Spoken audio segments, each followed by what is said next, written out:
Rodante Diretso Marcoleta. na, diretso na. Number 15, sorry po. 16, paulit-ulit kaming ginamit ng mga nasa pwesto sa sistemang ito. Wala kami magawa dahil kung hindi kami makikisama, gagawa nila ng problema ang project na na-award sa amin sa pamamagitan ng mutual termination o pagkakaroon ng right of way problem na parehong nagdudulot ng hindi matuloy ang implementasyon ng mga proyekto. Matapos naming manalo sa mga bidding, may mga opisyal mula sa DPWS ang lumalapit sa amin para humingi at kumuha ng bahagi niya sa halaga ng proyekto. Ang hinihingi nilang porsyento ay hindi bababa sa 10% at umaabot pa sa 25% na naging kondisyon upang hindi maipit ang implementasyon ng kontrata. Ito ay binibigay namin sa kanila ng cash. Ang bawat transaksyon ay may karampatang voucher at ledger na nagsasaad ng mga araw at kung kailan nila ito natanggap.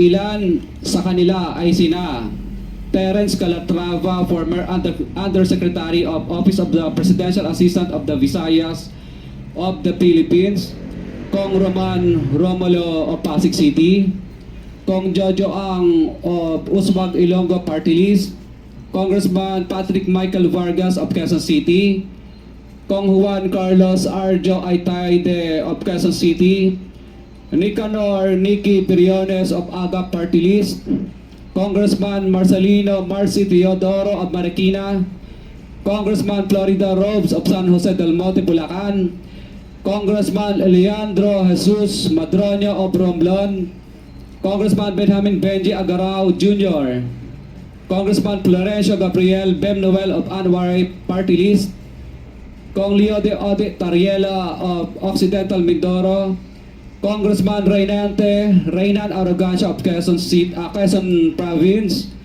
Kong Marvin Rillo of Quezon City, Kong Teodoro Haresco of Aklan, Kong Antonieta Yudela of Sambuanga Sibugay, Kong Dean Asisio of Caloocan, Kong Marivic Pilar of Quezon City.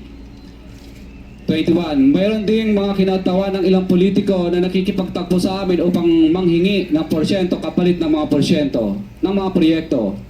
Ang mga porsyento ito ay 25% ay ipinipilit sa amin bilang karaniwang kalakaran na wala akong kakainang tanggihan.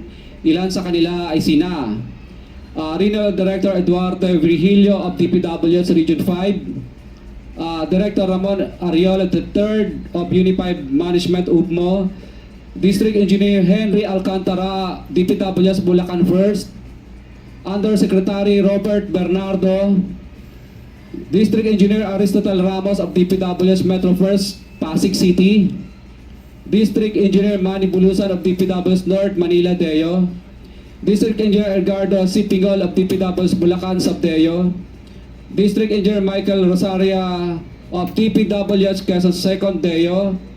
Karamihan sa mga kawani ng DPWS na nabanggit sa itaas ay paulit-ulit na binabanggit ang delivery ng pera ay para sa kaisaldi ko na dapat at least 25%. Si Kong Marvin Rillo naman ay ilang beses na binabanggit ang pangalan ni Speaker Martin Romualdez bilang kanyang malapit na kaibigan.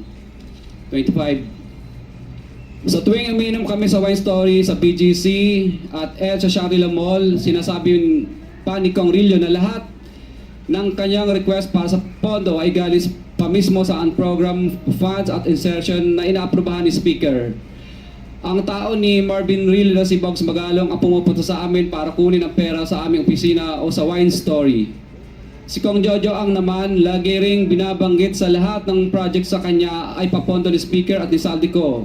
Mataas ang hinihingi sa project, dagdag pa niya, hindi naman lahat ng pera ay para sa kanya, kundi para kay Speaker at kay saldi ko.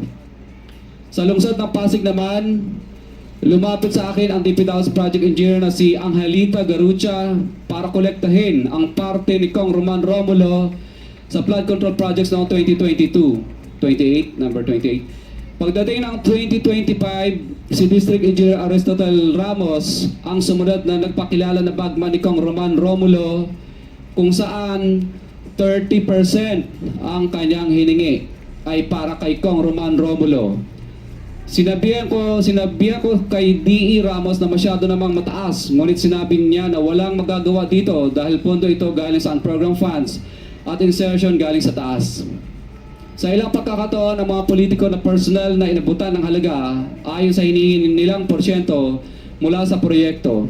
Ang pagbabayad na ito ay hindi naman kagustuhan kundi isang hakbang na ginawa namin dahil sa matinding panggigipit. Ilan sa kanila ay sina Kong Antonieta Yudela kasama ang kanyang asawa, Kong Marvin Rillo of Quezon City, Kong Nikki Briones of Aga Party List, Arturo N. Ataide, ama ni Kong Arjo Ataide, Kong Florencio Gabriel Bem Noel of Anwaray Party List, Kong Eliandro Jesus Madroña of Romblon, Kong Benjamin Benji Agarao Jr.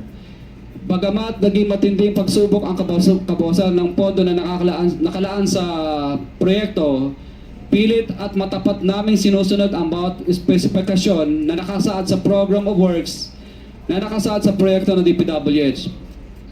Nakakasiguro kami na nagawa namin ng maayos at matapat ang bahagi o phase ng proyekto na na-award sa amin. Sa katunayan, hindi kami mapabayaran ng DPWH kung hindi ito dumaan at pumasa sa maraming material testing na naaayon sa design ng DPWH. Ina-assess at ini-inspect ng DPWH ang bawat proyekto base sa natapos na parte o accomplishment. Napilitan kami na i-absorb ang kabawasan na ito na nagdudulot ng maliit na kita o pagkalugi sa ilang projects. Para makabawi, dinadamihan na lang namin ang partisipasyon sa mga projects. Taliwas sa mga lumalabas na may mga impormasyon sa publiko, hindi kailanman kami gumawa ng ghost projects. At masugid kami nag-i-inspect sa lahat ng aming mga natapos na projects. Handa po kaming tumistigo ng walang pilit at kusang loob bilang state witness at sabihin ang lahat ng nangyayaring katiwalaan ng Kamara, DPWH at iba pang mga kawani ng gobyerno upang gawin ang tama. Kami ay lubos na humihingi ng tulong sa Senate Blue Ribbon Committee na pinamumuno ng buting Chairman Senator Dante Marcoleta at kay President Bongbong Marcos para sa proteksyon at seguridad ng aming pamilya. Ang salaysay na ito ay kusang loob namin ginawa at walang sino mang pumilit na gawin ito. Sa katotohanan ng lahat ay nilagdaan namin ang salaysay na ito ng kusang loob at walang pumipilit.